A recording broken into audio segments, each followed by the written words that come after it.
10th UP board के प्रिय विद्यार्थियों, सामाजिक विज्ञान अध्याय 1 में यूरोप में राष्ट्रवाद का उदय, इस पर हम आपके लिए लाए हैं 20 बहुविकल्पी प्रश्न। यदि आप इन्हें याद करेंगे तो आप अच्छे अंक प्राप्त करेंगे। सबसे पहले समझते हैं राष्ट्रवाद क्या है। वह विचारधारा जिसके माध्यम से जनता में राजनैतिक, सामाजिक व आर्थिक एकीकरण का होना राष्ट्रवाद कहलाता है।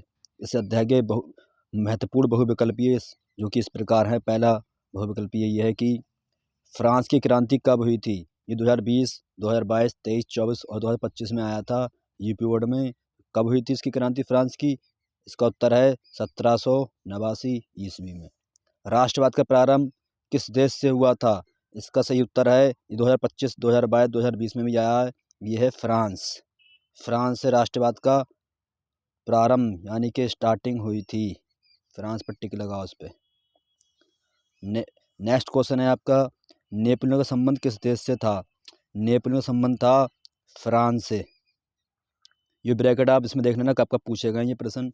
नेपोलियन फ्रांस का सम्राट अर्थात राजा कब बना फ्रांस का? ये देखो 2022, 2023, 2024 यूपी बोर्ड में पूछा गया है। कब बना था ये फ्रांस का राजा? ये बने थे 2 दिसंबर 1884 ईस्वी को फ्रांस का राजा बना था नेपोलियन। नेक्स्ट क्वेश्चन है, यंग इटली सोसाइटी का संस्थापक कौन था?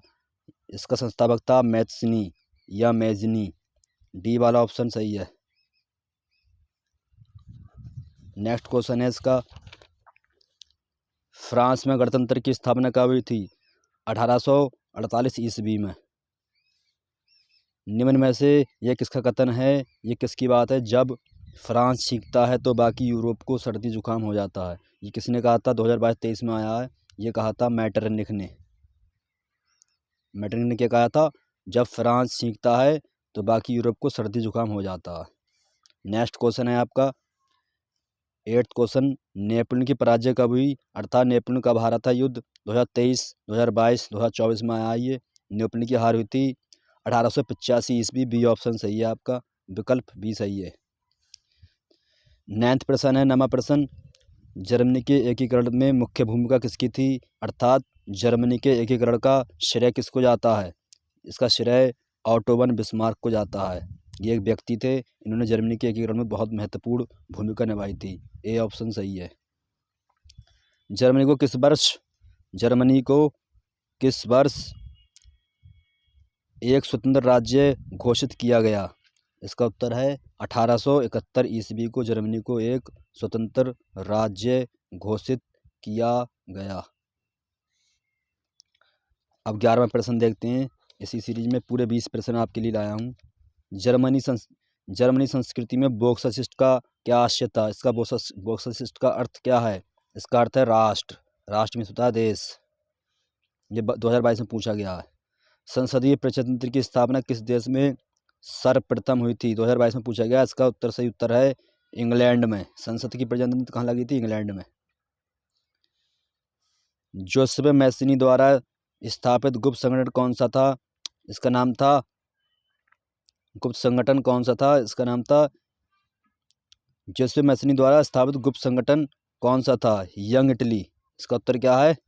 Young Italy. ये इटली में ही है। इसका उत्तर ये सही हो जाएगा।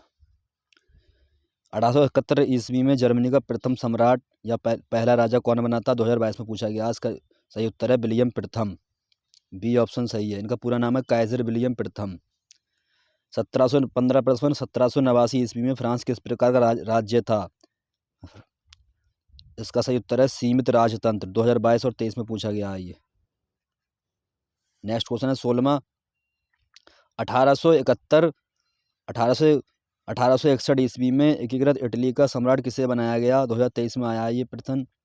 इटली का सम्राट कौन बना? इमैनुअल द्वितीय इटली का सम्राट बने थे 1861 ईस्वी में। ए वाला सही है। नेक्स्ट क्वेश्चन है इसका इसी सीरीज में 17वां प्रश्न है, इनमें से कौन सा 1804 के नेपोलियन कोड में नहीं जोड़ा गया था? जन्म से प्राप्त विशेष अधिकार, इसको नेपोलियन कोड में नहीं जोड़ा गया था। ए वाला सही है। वियना की संधि कब हुई थी? 2023, 24, 25 में आया ये हुई थी 1815 ईस्वी में। नेक्स्ट क्वेश्चन है निरंकुशवाद का क्या अर्थ है? 2023 में पूछा गया। इसका अर्थ है ऐसी शासन व्यवस्था जिसमें सत्ता पर किसी का अंकुश नहीं होता है। इसका उत्तर है बी। ये पूछा गया 2023 में। उदारवाद से आप क्या समझते हैं, क्या तात्पर्य है उदारवाद का? 2024-25 में आया है ये। इसका अर्थ है व्यक्ति को स्वतंत्रता आज़ादी होती है तथा कानून के समक्ष समानता, सबको बराबरी का हक होता है देश के अंदर। वो होता है हमारा उदारवाद, सबको बराबरी का अधिकार होता है। ये रहे आपके अध्याय 1 सामाजिक विज्ञान के 20 महत्वपूर्ण प्रश्न। ये आप याद कर लीजिए, आपको अच्छे अंक प्राप्त होंगे। Thank you for watching this video. अगर वीडियो पसंद आई हो तो लाइक करें, सब्सक्राइब करें, अपने दोस्तों के साथ शेयर करें। धन्यवाद।